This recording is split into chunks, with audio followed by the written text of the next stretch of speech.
அக்ஷய திருதியில ஆத்மார்த்தமான ஆஃபர். உங்க லலிதாவோட ஏற்கனவே கம்மி சேதாரத்துல ஒன்னு இல்ல இன்னும் 2%, 3% கம்மி. வைர நகை கேரட்டுக்கு 6000 ரூபாய் கம்மி. சட்டமன்ற தேர்தலை முன்னிட்டு ஜூன் 1ஆம் தேதி மதுரையில் திமுக பொதுக்குழு கூட்டம் நடைபெறுவதாக அறிவிக்கப்பட்டிருக்கிறது. சென்னை அண்ணா அறிவாலயத்தில் நடைபெற்ற திமுக மாவட்ட செயலாளர்கள் கூட்டத்தில் இந்த முடிவு எடுக்கப்பட்டிருக்கிறது. நாடு போற்றும் 4 ஆண்டு தொடரட்டும் இது பல்லாண்டு என்கிற தலைப்பில் 1244 இடங்களில் திமுக பொதுக்குழு கூட்டம் நடைபெறுகிறது. இதனுடைய முகாந்திரமாக சட்டமன்ற தேர்தலை முன்னிட்டு ஜூன் 1ஆம் தேதி மதுரையில் திமுக பொதுக்குழு கூட்டம் நடைபெறுவதாக அறிவிக்கப்பட்டிருக்கிறது. திமுக மாவட்ட செயலாளர்கள் கூட்டம் தற்போது அண்ணா அறிவாலயத்தில் நடைபெற்று வருகிறது. இதில் முதலமைச்சர் மு.க.ஸ்டாலின் பேசி வருகிறார். அதிமுகவை பாஜக அடக்கிவிட்டது என்று குற்றம் சாட்டியிருக்கிறார். தமிழ்நாட்டில் எப்படியாவது காலூன்ற நினைக்கும் பாஜக அச்சுறுத்தல்கள் மூலம் அதிமுகவை அடக்கிவிட்டதாக அவர் குற்றம் சாட்டியிருக்கிறார். அரசியல் ரீதியாக நம்மை வெல்ல முடியாதவர்கள் மிரட்டல்கள் மூலம் அசிங்கப்படுத்த நினைக்கிறார்கள் என்றும் முதலமைச்சர் ஸ்டாலின் விமர்சித்திருக்கிறார். திமுக தலைமை அறிவிக்கின்ற வேட்பாளரை வெற்றி பெற செய்வதுதான் மாவட்ட செயலாளர்கள் பணி என்றும் அவர்களுக்கு அறிவுறுத்தியிருக்கிறார்.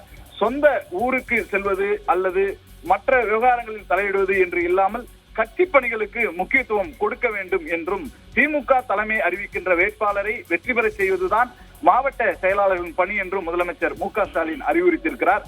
தற்போது சட்டமன்ற தேர்தலுக்கு இன்னும் ஓராண்டு இருக்கின்ற நிலையில் தேர்தல் பணிகளை முடுக்கிவிடுகின்ற முனைப்பிலே திமுக தொடர்ந்து இயங்கி வருகிறது. அதற்கான வேலைகள் மும்முரமாக தொடங்கிவிட்ட சூழ்நிலையில் திமுக தலைமை சொல்வதை மாவட்ட செயலாளர்கள் கேட்க வேண்டும் என்றும் வேட்பாளரை வெற்றியடைவதை செய்வதற்கான பணிகளிலே முனைப்பு காட்ட வேண்டும் என்றும் திமுக நிர்வாகத்தினுடைய கட்டமைப்பு எந்த கட்சிக்குமே இல்லாத நிலையில் காலந்தோறும் கட்டமைப்பை புதுப்பித்துக் கொண்டே இருக்கின்ற ஒரு கட்சி தான் திமுக என்றும் தடங்கல்கள் எப்போதும் இருக்கும், ஆனால் அதை தாண்டி நாம் வெற்றி பெற வேண்டும் என்பதற்காக முழு முனைப்பு காட்ட வேண்டும் என்பதிலே மாவட்ட செயலாளர்கள் தொடர்ந்து கட்சி பணிகளிலே ஈடுபடுத்திக் கொள்ள வேண்டும் என்று முதலமைச்சர் மு.க.ஸ்டாலின் தெரிவித்திருக்கிறார். சட்டமன்ற தேர்தல் வேட்பாளர் அந்த அளவிற்கு கூட தலைமைதான் முடிவு செய்யும் என்கிற அளவிற்கு இன்றைக்கு கிட்டத்தட்ட ஒரு தொகுதி பங்கீடு, நிர்வாக கட்டமைப்பு என்று மிக விரிவான ஒரு விவகாரங்களை முதலமைச்சர் மு.க.ஸ்டாலின் இதில் பேசியிருக்கிறார்.